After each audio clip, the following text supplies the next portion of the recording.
kick things off, I'm cognizant that I'm the only thing standing between you and lunch, so I'm a bit in the hot seat here. It's a pleasure to be with you here in Accra. My name is Casey Torgusson. I'm the Global Program Manager for Digital Development at the World Bank, and I'll be your moderator for this session. Before turning to the panelists, I'd like to provide just a few introductory remarks. As you may know, the World Bank has a new president as of June of this year, Ajay Banga, and he's quite a wordsmith. And there's a saying he likes, that development delayed is development denied. And Pierre actually mentioned this earlier. It's become sort of a mantra for us at the World Bank. And we really think that this very much applies to cybersecurity. We know it applies in healthcare, education services, overall economic development, but these things are inextricably linked today with cybersecurity. We've seen that from Albania to Costa Rica, from Kenya to Ghana. In the past year or two, the kind of impact that cyber incidents can have in developing countries.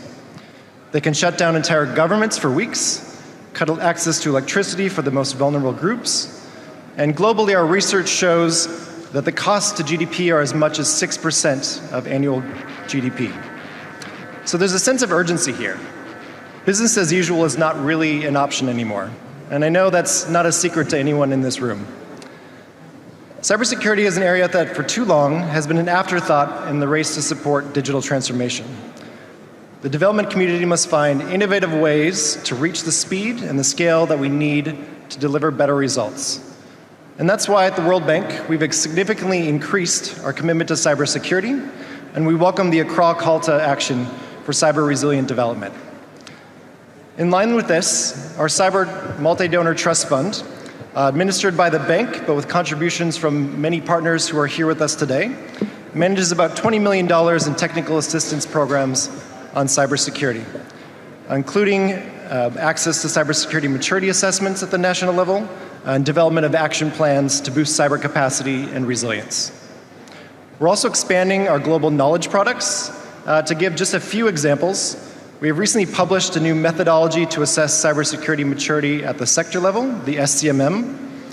And we've also just published a practitioner note on how to hack the cybersecurity skills gap in developing countries, looking at best practices from around the world, from Singapore and the UK to India and Togo. And finally, we're increasing our financial assistance dedicated to cybersecurity capacity building. Currently, we have a portfolio of around $250 million in active or pipeline concessional financing, working with countries, over 60 countries, including many of which are represented here in the room today. And most of these commitments have actually been made in the last 2 years, so this continues to accelerate. But we know that's only a drop in the bucket. We live in a very resource-constrained world. And while cyber resilience is a key enabler of development, in a way it also competes with other global priorities, from health and climate change to building roads and schools that are much needed in developing countries. What's even more challenging with cybersecurity is that the results are hard to spot. They're not tangible. They're hard for a politician to actually champion or take a good photo op with. This is comparison to, say, a mobile network or construction of a new bridge. In most cases, the results of this type of work are expressed negatively. The lower impact of cyber incidents or the absence of major consequences in case of cyber attacks. So the question before us is, how can we best make the case for investing in cybersecurity among these competing priorities? And among that, what areas should be prioritized and how do we actually execute? So you're not here to listen to me talk about this. We're lucky to have a very distinguished and diverse panel today, from high-level government officials to representatives of civil society and the private sector. So a question to this group will be, how can we also facilitate multi-stakeholder collaboration to reach the scale and the speed that we need? So to kick things off, I'd like to introduce the Honorable Ursula Owusu-Ekuful, Minister of Communications and Digitalization of Ghana. Honorable Minister, as we've already heard today, Ghana is in many ways considered a success story and a leading regional leader on cybersecurity. According to the ITU's Global Cybersecurity Index, your country ranks first for cybersecurity in West and Central Africa, and third on the continent. Agreed. It deserves a round of applause. This success has led the World Bank to publish a case study on cybersecurity in Ghana last week, and we have copies of this around the room. I forgot my copy here that I was supposed to show to you, but find one of my team and they can give you a copy. Otherwise, you can find it available on our website, worldbank.org/digital development.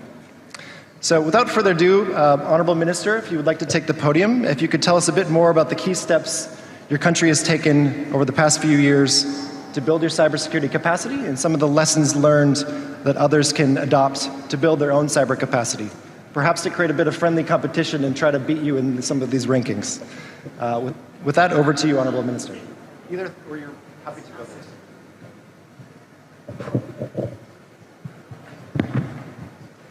Good afternoon, ladies and gentlemen.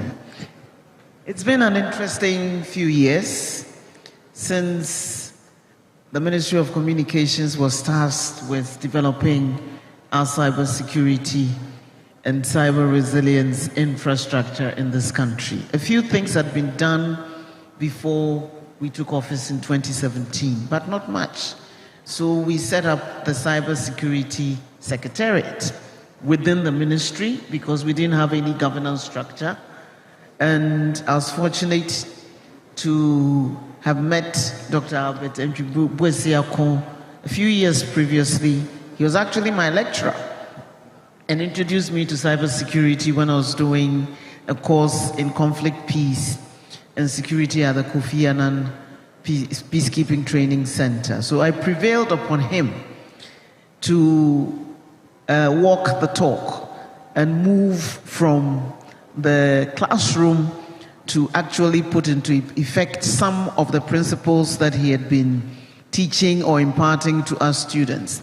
And he agreed to work with us to build our cybersecurity infrastructure. And so that's how it started. And I think he started with 2 or 3 members of staff. There was actually no budget at all. So we had to figure out how to sustain that secretariat. But we worked assiduously, ratified the international conventions, the Malabo Convention and the Budapest Convention, being one of the first few on the continent to do so. And the EU, the European Commission had been working on, the Council of Europe had been working on the GLACY project with us on cyber capacity building and cyber crime.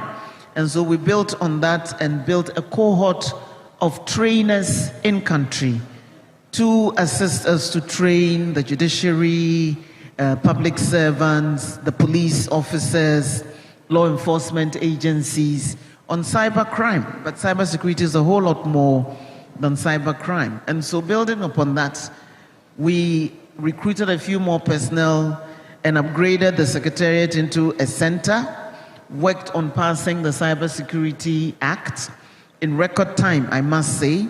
Everybody was surprised, but it was so inclusive. We sought the input from all shades of opinion, nationally and internationally.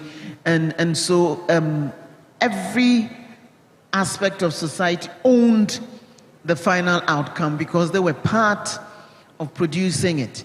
And we involved the Parliamentary Select Committee in the actual drafting process. And so when it actually got to Parliament, it's one of the bills that received unanimous approval in record time. And as I speak, we're working on completing the legislative instrument to give effect to that law. And that's also being done in record time. I mean, I cite as an example that the Electronic Transactions Act was passed in 2008. We still don't have a legislative instrument to give effect to it. But this law was passed in 2020. And hopefully, by the time we rise from this sitting in Parliament, it should be late. And so by the next meeting in Parliament, we should have the LI also being passed into law. It's been an inclusive process. We've worked with all agencies involved or who have any kind of input in cybersecurity. So we started with a technical working group under the Cybersecurity Center, which has been institutionalized as the Joint Cybersecurity Committee in our law, encompassing both the public and the private sector, the security apparatus, all agencies, I mean the Financial Intelligence Center, the Bank of Ghana, Data Protection Commission, the National Communications Authority. So it's been an inclusive project, and people have known that we'll think or swim together.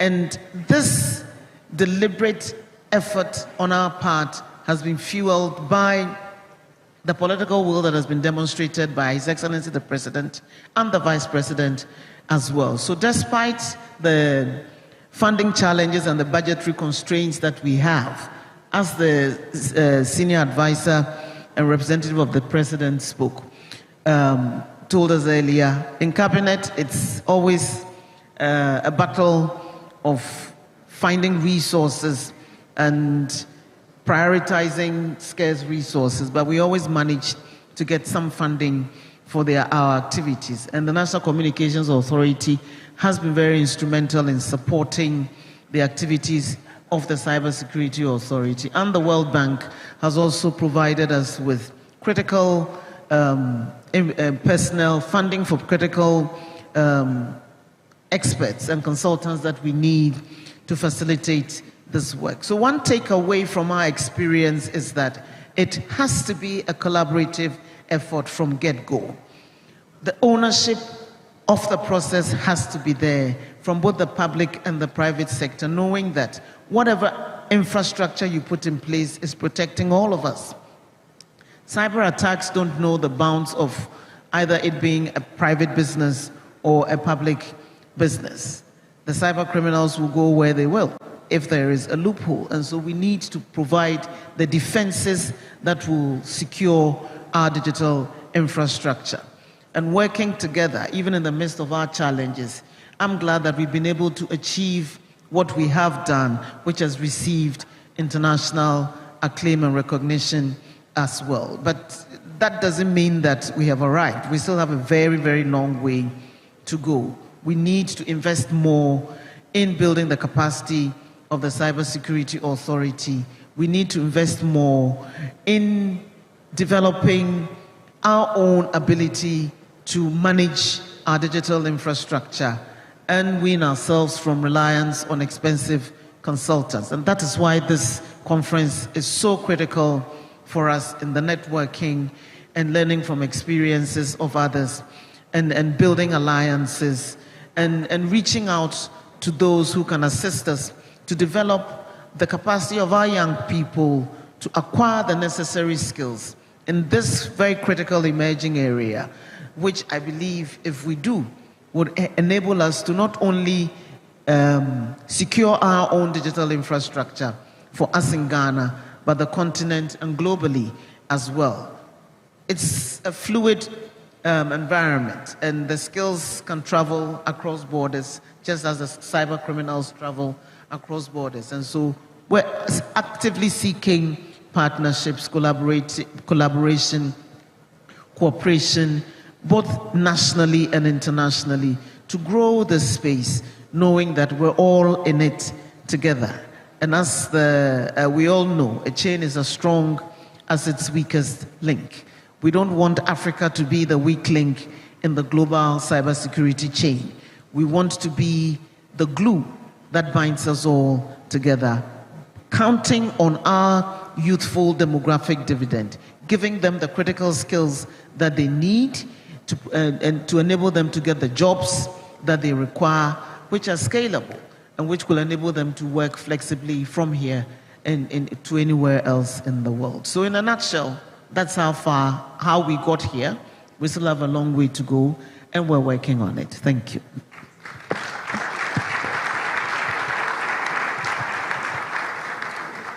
Thank you so much, Honorable Minister. I really liked that message that we all sink or swim together, whether it's at the local, the regional, or the global level. That's very true across the cybersecurity space. And your story is quite inspirational, and I think it's much appreciated that you've been willing and you and your team have been sharing your story and your time and your knowledge with other countries that are similarly embarking on this journey. You can accomplish a lot in a short amount of time. I think the bar has been raised, so the challenge is now to all of you to work on the same. So I'd like next to turn to Chris Burns, Chris is the Chief Digital Development Officer with USAID. So Chris, my question to you is, many governments in developing countries are now prioritizing cybersecurity capacity building. How are development agencies like USAID adjusting to this evolving demand? And can you tell us specifically how USAID is integrating cybersecurity in the broader context of development aid? And what's your strategy for the future? Great. Thank you, Casey, and good afternoon, everyone. Thank you to the organizers for including USAID in this inaugural event. We're thrilled to lend our voice and our insights into such a timely and critical conversation.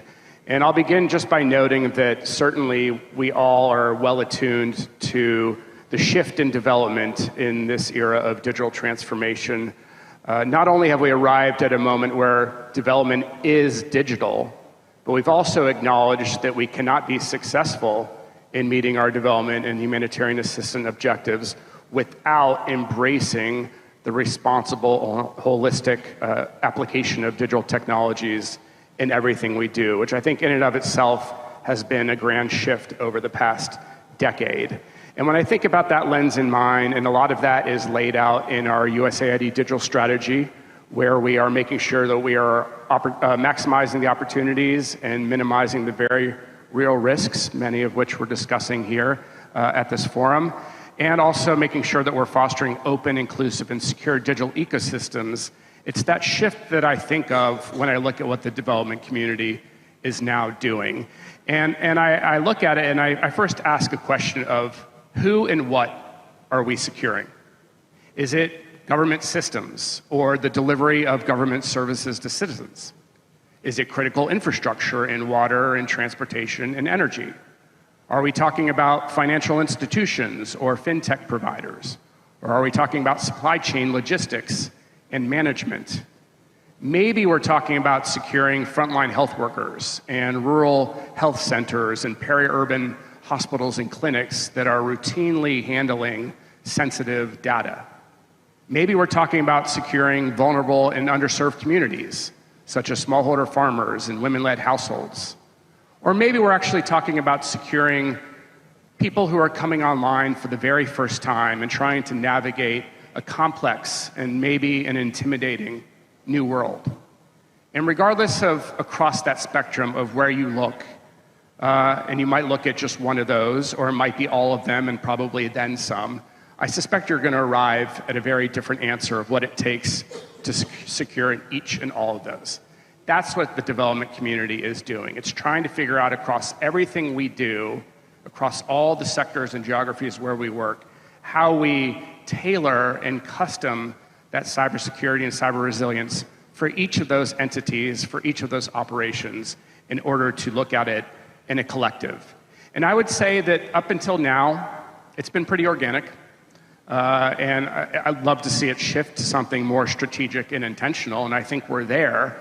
But it's as we've looked across digital development over the past 12 years, it has been that organic nature. As digital technologies, as the digital age evolves, we evolve with it.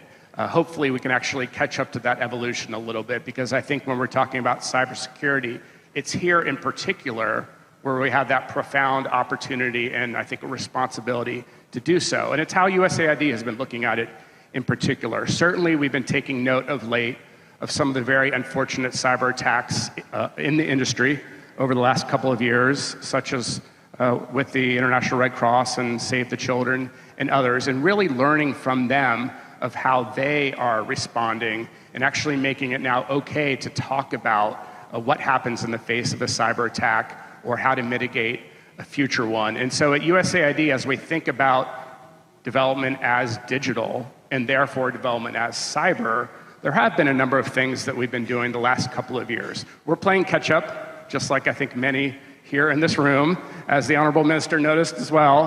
There's a long tail to this, but I want to acknowledge a few things we have done. 3 years ago, we did launch a dedicated cybersecurity team that sits within our digital development practice and is really leading the agency on figuring out how to integrate cybersecurity into development programming. We've also set forward a number of partnerships and programs. We helped NetHope for one, established the International Security and Analytics Center, and I know Dianna will talk about that. We've helped partners on the ground help build up the capacity of local communities. I know Osama will touch upon a U.S. government-led digital connectivity and cybersecurity partnership that's doing that in India. But we've also looked at critical infrastructure itself, particularly in Eastern Europe, where we are building cybersecurity into the resilience of that industry. Certainly, as digital government becomes more popular and as countries embrace the true promise and potential of digital transformation, we are looking at how to embed cybersecurity into digital government. I think the best example out there is certainly the success that Ukraine has had over the last number of years, and something that USAID has been supporting for a long time. One of the primary reasons that Ukraine has been successful in rolling out digital government services through their DIA app and others is because they built cyber in from the beginning and as a constant all the way through. I'll note also that USAID is currently building a cyber academy in Moldova to build the capacity of government officials and private sector. I know yesterday's sessions talked a lot about cyber workforce development, and that's one example. And then I'll also note that we have a mechanism available, it's called Digital Apex, where we are responding to our implementing partners and host governments who want to understand the state of their cyber health, what to do in the face of an attack or a threat, how to mitigate that. So we've been doing that around the world as well. Like I said, we're catching up. It's a start. I think it's a lot to build off of. We're also making sure that our USAID colleagues around the world who might not be so intuitive into what is happening within cybersecurity is getting that capacity as well through a number of trainings. And then finally, Casey, you asked what we're doing ahead, what our strategy looks like. Certainly, there are a number of other programs and partnerships that are currently in motion. We'd love to see, for example, taking that model of critical infrastructure cybersecurity in the region of Eastern Europe and see where we could do that elsewhere alongside like-minded partners. But perhaps most of which is coming down the line in 2024, we're going to shift what has been our 5-year digital strategy into a longer-term digital policy that is setting up USAID and by extent the larger development community to truly embrace this moment. And I fully anticipate that this concept and this action that we need to take forward on cybersecurity to be a bigger component in that policy. Thanks so much, Chris. I think we all are very much running to catch up, so I think that resonates with everyone here.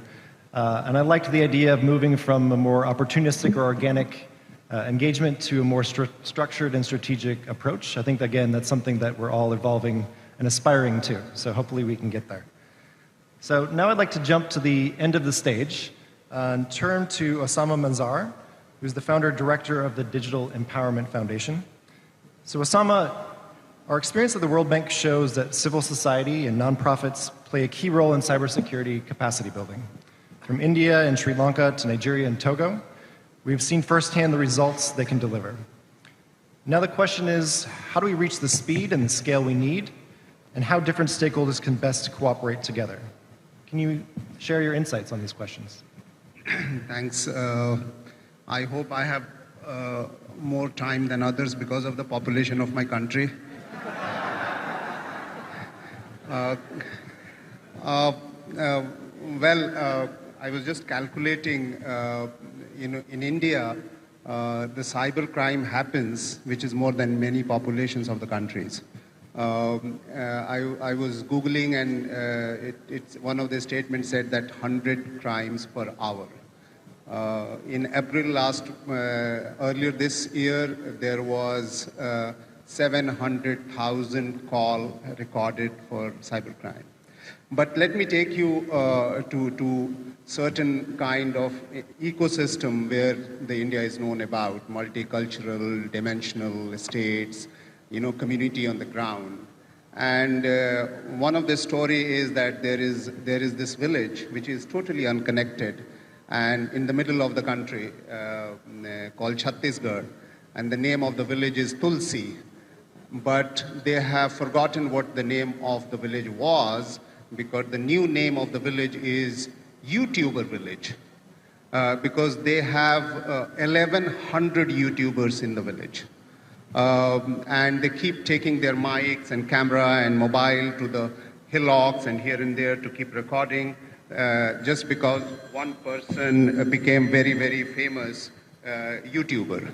And then people started following. I'll take to another example, and this project was what Chris was talking about.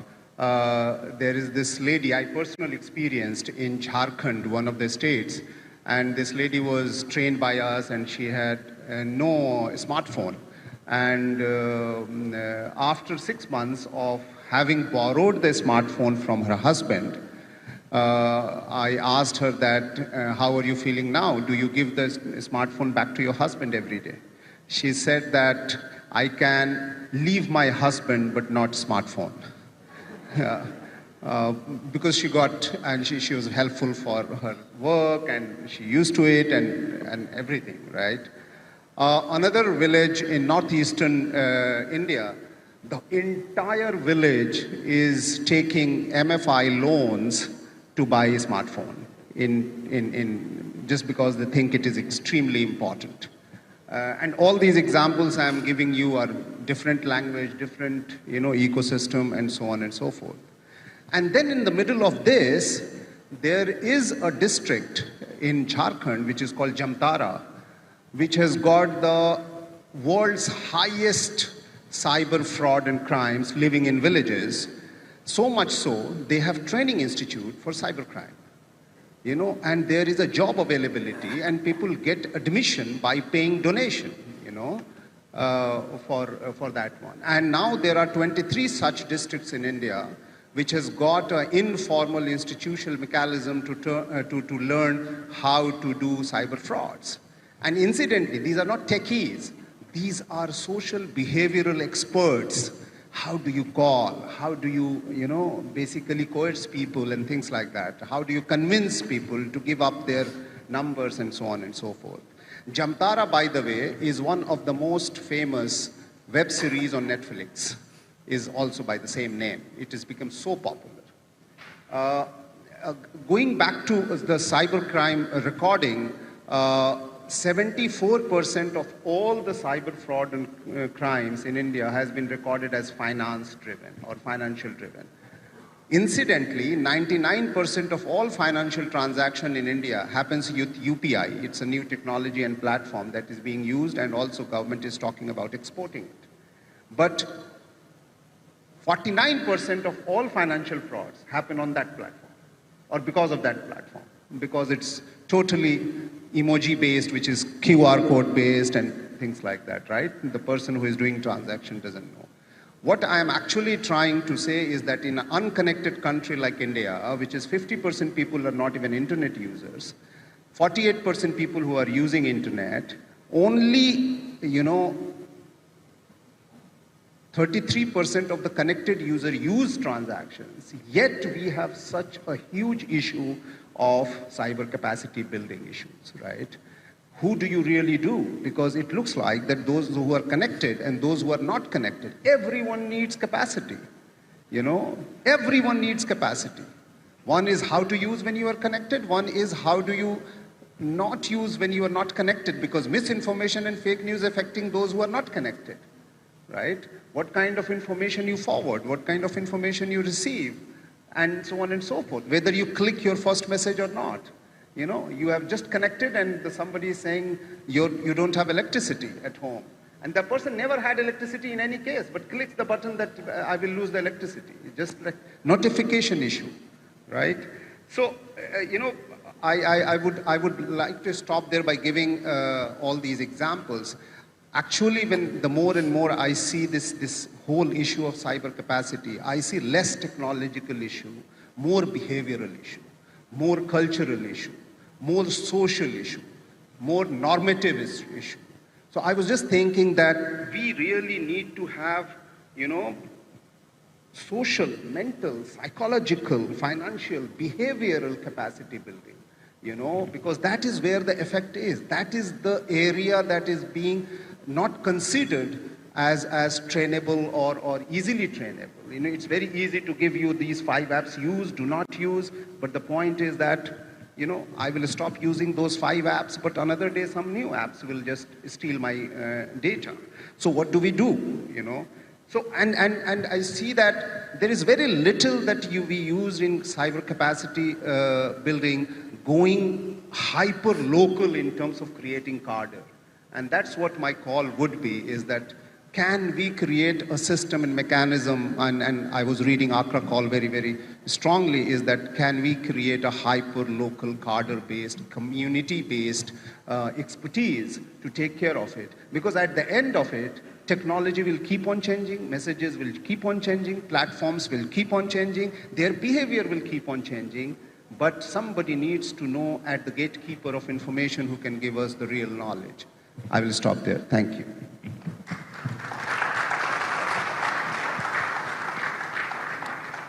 Thanks so much, Osama. And a good reminder that people are at the center of cybersecurity. We often forget that. We talk about critical infrastructure and systems and technology, but ultimately, people need to be able to trust in their online transactions, interacting on the internet, and learning how to keep themselves safe. So that's a great reminder. So I'd like to turn now to Dianna Langley, the Chief Operating Officer for NetHope. And Dianna, I'm giving you the tough second act. I'm going to ask you the same question. How can we best support civil society and scale up initiatives in the area of cybersecurity capacity building? Thank you. And hello, everyone, and thank you for spending your time with us. I'm going to build on Osama's part because we feel like as civil society, we're siblings. For NetHope, we represent 65 of the world's largest international nonprofits.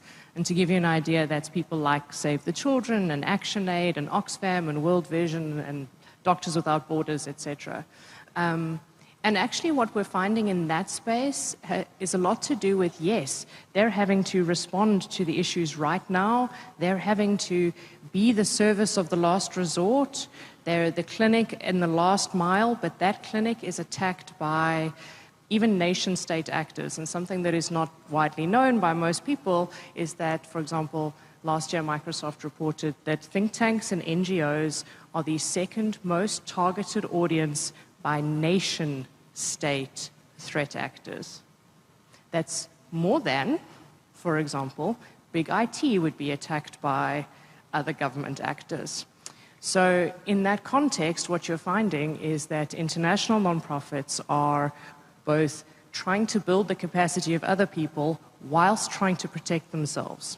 And so when we talk about what things should we be thinking about in terms of resourcing, in terms of how we should be investing in that space, we as NetHope have often advocated for, yes, to include the private sector. And in fact, we were founded by the private sector and these nonprofits. But we're particularly talking about what are the mechanisms that makes this last into the future. Because you can support one organization, and that is very laudable and very good. But we also have to support the underlying fabric and infrastructure that we are using to share intelligence. And whether that intelligence is human-led intelligence about how we can support people, or it is very technical threat intelligence and mitigation, that's not really the problem. The problem is we don't have shared spaces where civil society can talk about how policies will affect things, how certain applications will exacerbate inequality.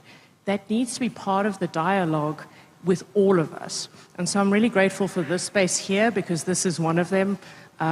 Chris mentioned USAID has helped us stand up a global humanitarian ISAC. For those folks who don't know, an ISAC is just information sharing in the title. And what it is that you take, for example, a policy or a threat moment and you work out how it affects you in your context. And that matters for international actors because you can easily say multi-factor authentication is definitely the way to protect most people. Great. What if there's no connectivity because you're working in a war zone? What are you going to do if you can't get into a system for all the right reasons made in a decision far away and yet you can't help somebody right now? And sort of that contextualization needs to happen in shared spaces like this so that we find answers that will help us into the future and that we don't repeat patterns in development that we've seen before, where we sidelined people, where we made some communities unable to access services. We don't have to do that again in a digital age. We can be better at it this time, but we have to include civil society. So that would be my plea to everybody, is to include civil society in terms of the investment as well as in the cyber capacity building. Great, thanks so much, Dianna. It's interesting to hear the impact on our frontline service providers, including NGOs and the organizations that you work with. We often don't think about that as one of the most immediate impacts. So I'd like now to turn to Kanwal, in the middle of the stage. Kanwal Singh is a senior program officer with the Bill and Melinda Gates Foundation. Kanwal, the Gates Foundation is a key partner of the World Bank across the digital development space, and I know that cybersecurity capacity building is a core priority for the foundation, in particular to the development of digital public infrastructure and digital public goods. Can you tell us a bit more about that? Thank you, Casey. It's my pleasure to be in this beautiful city of Accra today, so thank you to the organizers for having us here. Now, if we take a bit of a history lesson, when computers started talking to each other, cyberspace was created. Cybersecurity was not the main consideration because the creators of the internet, they were so few, everybody knew everybody.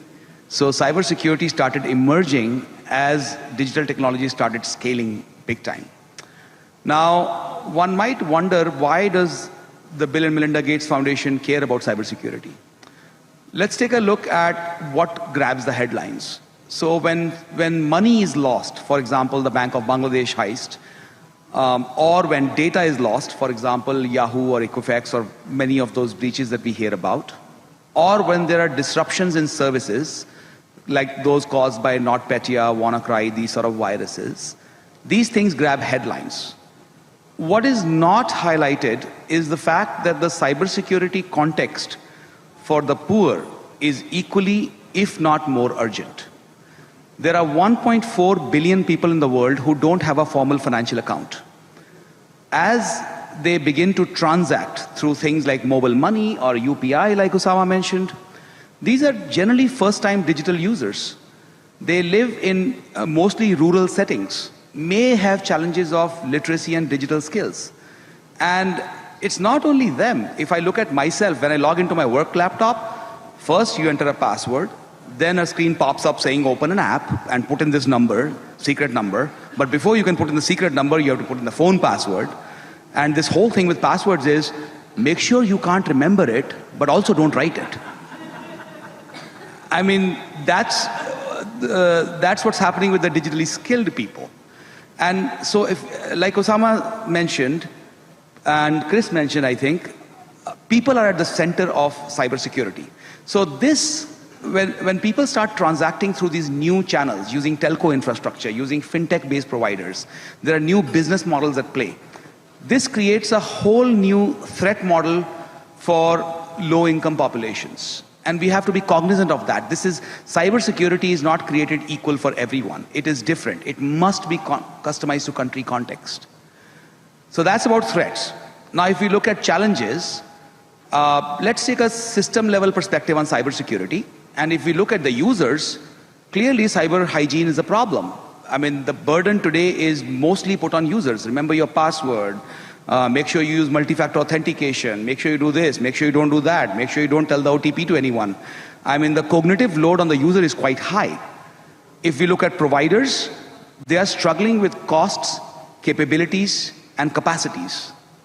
And if we look at the regulation of cyber risk, regulators are struggling in doing risk mitigation of a very complex digital space in which interconnectedness of computers creates new risk flows that very few people even understand, and even fewer have the power to address it. Now, many people mentioned today generative AI and new technologies. It's a rapidly changing environment, and we must begin to rethink how we look at development assistance, technology assistance, capacity building in light of this new information. So there are 4 points I wanted to highlight. Casey briefly mentioned them. The first one is, when we look at digital capacity building, it must be needs driven. It must be customized to country context, and it must be globally coordinated. There is a reason why we call bad code a virus, because it spreads without regard for borders. It doesn't care about distances. It will penetrate the defenses of any vulnerable system it can find. And in the shadow of the COVID-19 pandemic, I cannot overstress the importance of a coordinated response to this sort of cyber risk. The second big thing is the need for digital public goods, or the need to focus on digital public goods. What do I mean by that? Open source code, open data, open models, open knowledge. And the reason these are needed is because as countries digitize, there is an exponentially growing demand for trustworthy digital infrastructure. But trust is a tricky currency. We don't know exactly how to measure it. So today's modern digital infrastructure must be adaptable to country context. It must be modular for flexibility. It must be transparent to safeguard privacy and human rights. So digital public goods have a very important role to play. The foundation funds a digital ID platform, an open source digital ID platform called MOSIP, a modular open source identity platform. It today has 11 adopting countries, 9 of which are in Africa. The foundation also funds an open source payments platform called Mojaloop, which is rapidly scaling across the African ecosystem, trying to create interoperability between the many spread mobile money providers and financial service providers. So this is about digital public goods. There is a new kid in town. This is the idea of digital public infrastructure, or DPI. Now, the idea of creating shared infrastructure, such as roads, bridges, railways, waterways, this is not new. We have known for a long time that shared infrastructure allows equitable access and allows economic growth. But in the digital domain, DPI is a new way of thinking about digital infrastructure. It is about creating interoperable digital infrastructure on which others can build and solve problems. It is more about rethinking how we do digital infrastructure, how do we become more efficient, and how do we ease the lives of people by new technologies like ID, payments, and data sharing. And the final point I wanted to bring was, all of this needs funding. We can't have capacity building without funding, but the biggest need of the hour is to think local when it comes to funding. We must be in a position to strengthen local institutions, to have local academia, to have public-private partnerships and international and regional cooperation mechanisms. Because, like the Honorable Minister mentioned, without cooperation, none of this is going to work. And I think the one word I would like to leave the audience with is the word integration. Cybersecurity may have started off as an afterthought in cyberspace, but today it must be integrated as the lifeblood of digital infrastructure. I'll stop there. Thank you, Chris.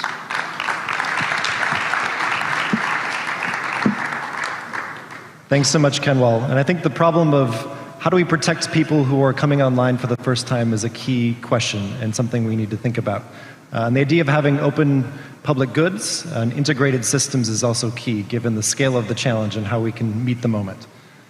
So last but not least, I'd now like to turn to Brett DeWitt. He's the Vice President of Global Cyber and Tech Policy at Mastercard. So Brett, we've heard from government, we've heard from development agencies, nonprofits. Now it's your turn as the private sector representative on the panel. What role do you see for the private sector in cyber resilience and cyber capacity building, both at the government, the business, and individual levels? And can you share your unique insights and knowledge? What do you see as the private sector's role in this space? Great. Thank you, Casey. Thank you for the question, and thank you for being here.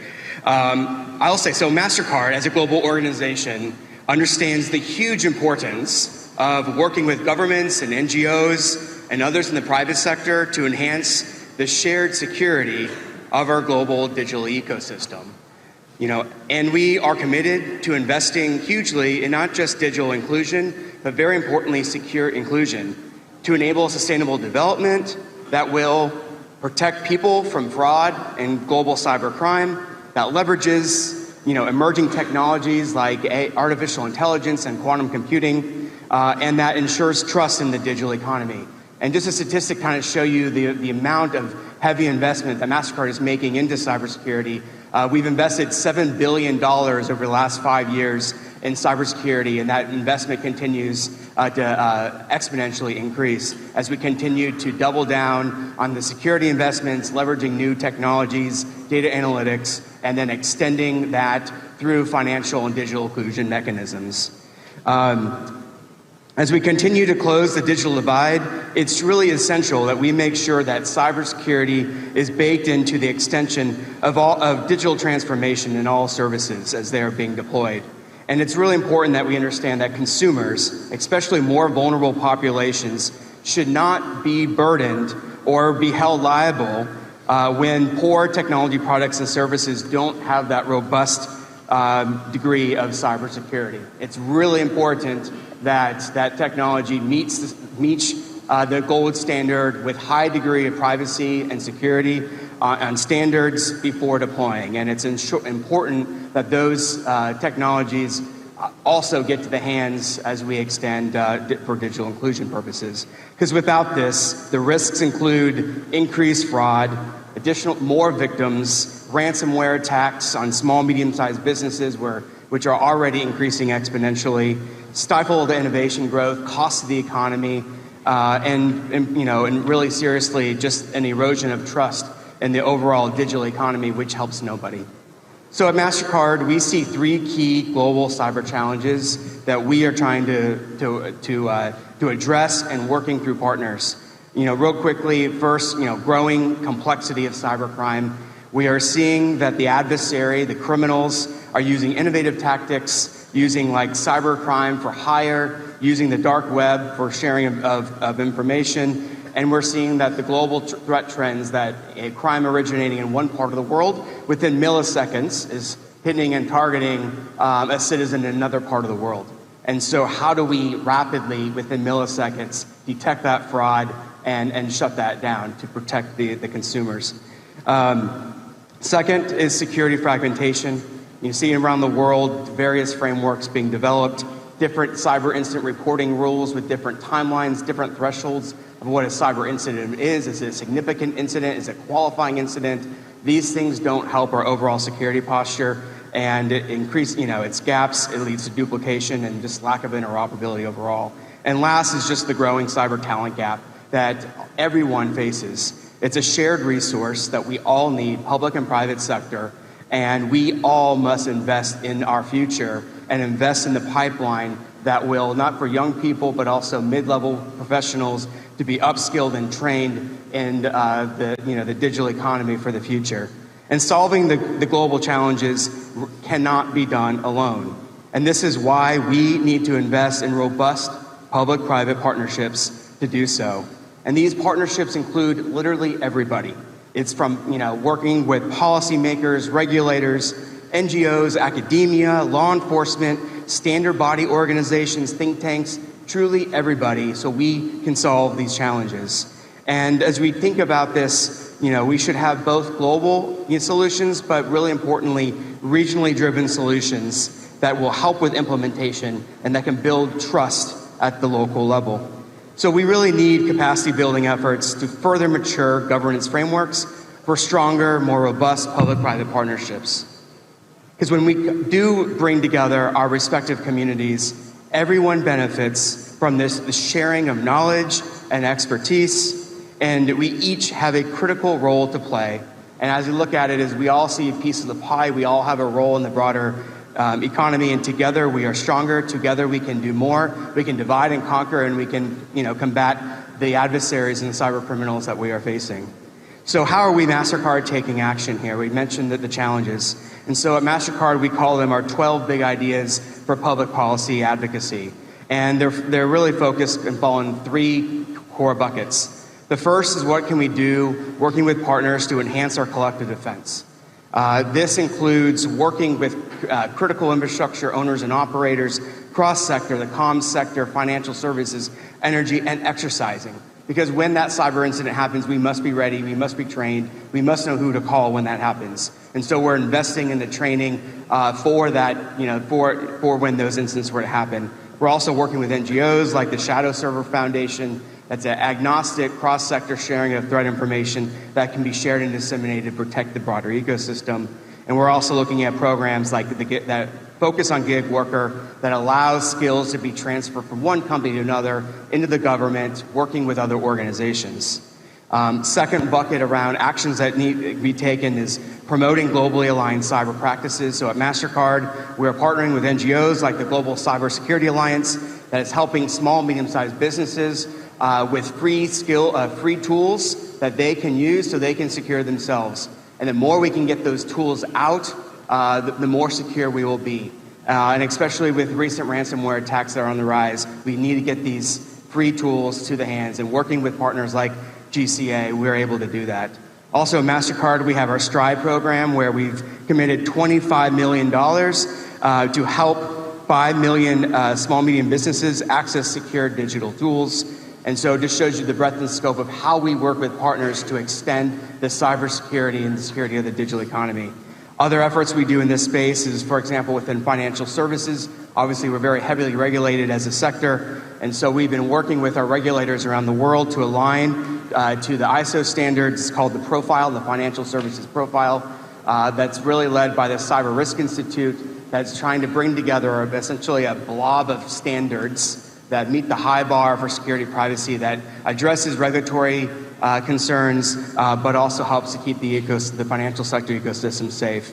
And last, and I'll say, efforts that we are doing, working multilateral through like the G7, where we are coming together, and for this year, we just formally formed, with the terms of reference, a formal public-private partnership where the private sector will continuously support the public sector and finance ministers, central bank governors in addressing the cybersecurity challenges that they are addressing. And issues that we are planning to take off in the new year includes how do we address cloud security issues within financial services, supply chain, third-party risk management, incident reporting, and many others.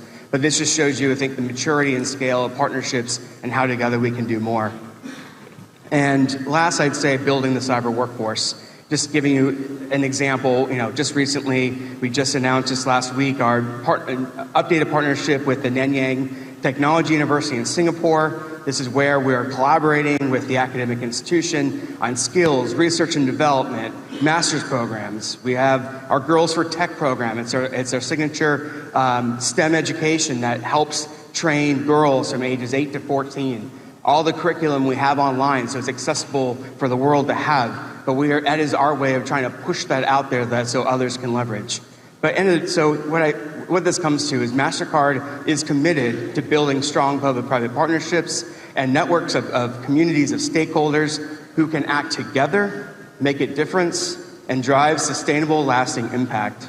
And the last thing I'll say is, we Mastercard, we know we have a role to play in the world's secure inclusion efforts, and we look forward to working with our public-private partners, with this community in this room today, so we can together ensure a secure, inclusive, and innovative digital economy for everyone. So thank you.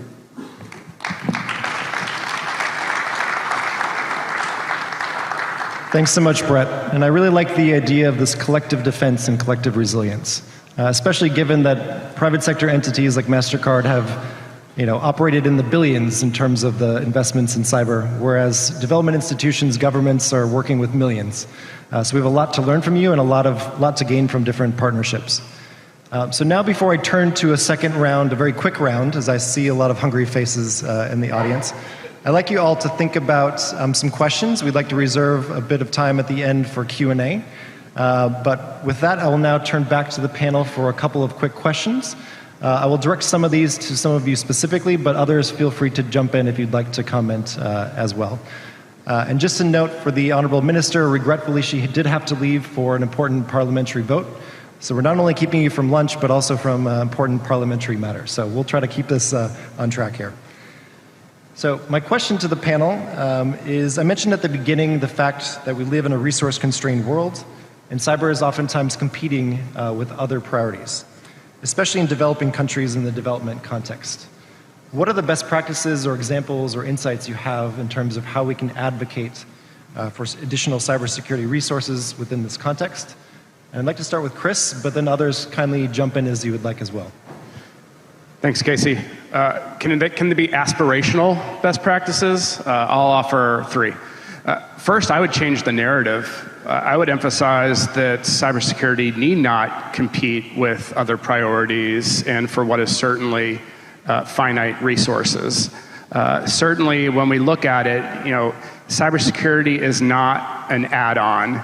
It's not something that we do in addition to development. And for those of you in the audience, like myself, who worked on gender equality and women's empowerment for years, there was so long where you would write something and then tack on "and women" at the end of that. Fortunately, blessedly, that is no longer true, right? Everyone fundamentally understands that development must include these tenets of gender equality and women's empowerment. The same has been true more recently on concepts of digital development. You do a development project and then you think about digital at the end. That also is not as true as it was. I think the same approach should be taken here for cybersecurity. When we think about more traditional development sectors, agricultural productivity, economic growth, democracy governance, health safety, whatever it may be, we need to help our colleagues who are well steeped, sometimes with decades of experience in that sectoral work, to help them understand that cybersecurity needs to have a development lens, that we need to find a role for cybersecurity to fit into each of those sectors, not to be seen as something that's added on to it. Our team recently released a sectoral brief series that captures 11 main sectors that USAID invests in, and helping our colleagues understand where those touch points are. On the Honorable Minister's behalf, since she's not here, I'll also note that this is something that Ghana has been looking at for years. If you look at their cyber policy, they acknowledge agriculture is core to the country's economic growth and livelihoods. Therefore, we have to make sure that it is cyber secure, just like we would any other industry. In development lexicon, we talk so much about resilience, but it's almost always in the context of mitigating climate change. How do you be resilient to mitigate climate change? Or how do you be resilient in the face of food insecurity? We need to build cyber resilience into that same conversation to make sure that we're rounding it out. The second point is just to note that we need to make sure that we are setting up the communities for whom we serve to succeed. Osama talked a lot about digital skills, and we've talked, I think, yesterday and today about that as well. Anyone who is involved in a program that has a digital component, USAID would argue, there needs to be a digital literacy piece built into that to build the digital skills of anyone. And we take a very expansive view of what digital literacy is. It does include, beyond how you might define it, this importance of recognizing cybersecurity and everything people do online. But even beyond those digital skills, we also have a very strong localization agenda where we want to make sure we are empowering local actors to meet their own development objectives. For small organizations, NGOs, small businesses, and communities, they might not have the budget to think about cybersecurity. And so I would say an aspirational best practice is to make sure that we are building incentives into our own procurements to allow for those smaller organizations to put a line item in to keep their cyber systems safe and secure, and then allow them to build that into budgets as well. Fortunately, there are some procurement efforts in progress that are allowing for that, and I'd like to think that we're going to continue to move that forward. And then lastly, I'll just note that it doesn't matter if you're a development organization or a private sector entity or a government official or line ministry. At some point, when we look across the core of what we do in our business, we are all in the business of collecting data, of analyzing it, of making sense of it, of returning it in some capacity, be it through a value add or a service to people on the ground, the communities with whom we serve. Within that, I would say that we all have a moral duty, a moral responsibility to take note of the data that we are collecting, whether it be PII or any type of safe or secure, sensitive data, and acknowledge that it's not just about putting a single level of protection on it. We actually have to actively and intently think about what are the possible implications of cyber breach, of cyber threat, of cyber attack, cyber harm, whatever it is, and set those data systems up to ensure that they will not be fraught with those attacks. That is an intentionality that I think we can collectively embrace and something that I think we need to put forward. Ultimately, there's always going to be deficiencies. Yes, there's always going to be a bit of give and go and where resources go. But if we aren't, I would say that just because there is a deficiency, just because something is challenging, is not a reason to walk away from it. It's actually a reason to lean into it.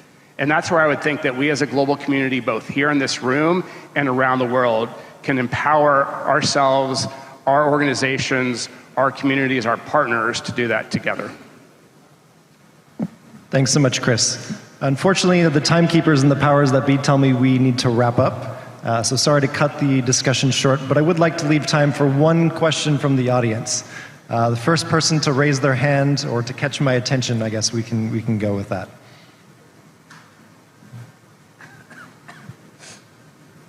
And if everyone's feeling too shy, perhaps I'll turn back to Dianna. But Dianna's very keen, so fight me for it. good. Gentleman with his hand up.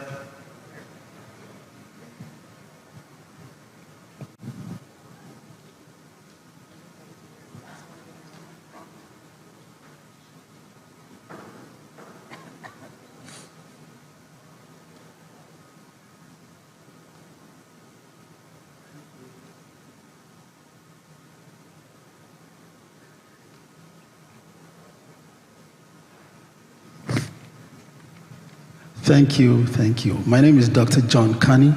I'm on a ticket of International Chamber of Commerce, Ghana. All right, so my question has to do with training, especially directed to Brett. Now, we've realized that most of the people who are into cyber attacks are the youngsters or the youth, and we find them in universities or colleges. So, is there any implementation that is going to create awareness in these colleges or where we have to get the youth concentrated? Because that's where their interest is generated. I'm an educationist, and I realize that students just want to enter into cybersecurity for fun. And when they are there, they are curious, they want to try all sorts of attacks. So is there a plan or a program that will educate these students who are much more interested in cybersecurity or interested in ethical hacking or unethical hacking? Thank you.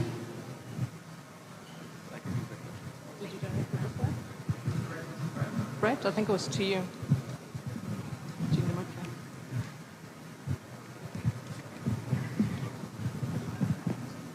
You hear me? There we are.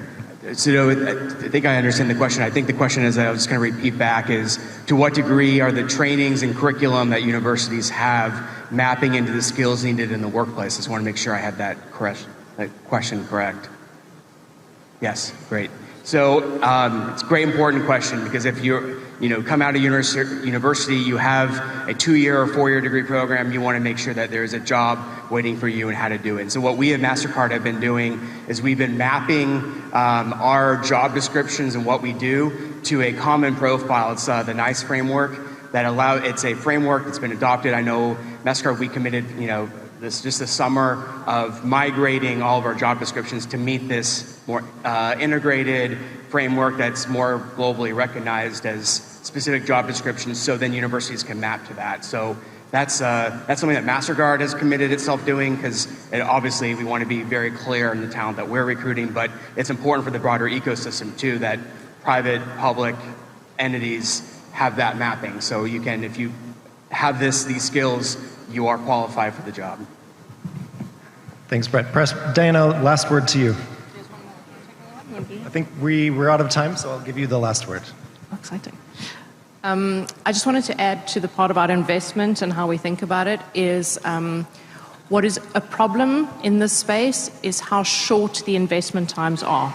and how short the donors are, or how short we think of a thing. And actually, to your point, we have to create digital public infrastructure that takes years to develop and needs to last for a long time. And we have to really work on that idea as well, that even though the cybersecurity goes quickly, development needs that longer term sustainable underfooting, that we can do training so that when you train people in primary school now, when they get to university, they have those integrated skills already before they try and become cybersecurity professionals, for example. Thank you very much. Thanks, Dianna. And I know there are quite a few additional questions in the crowd, so feel free to grab any of us after the discussion. But I'd like to thank you all for joining us today and thank our panelists. It was a really rich discussion. And I wish you a very productive afternoon and hopefully a very good lunch too to fill you up and keep you energized for this afternoon session. So thank you very much.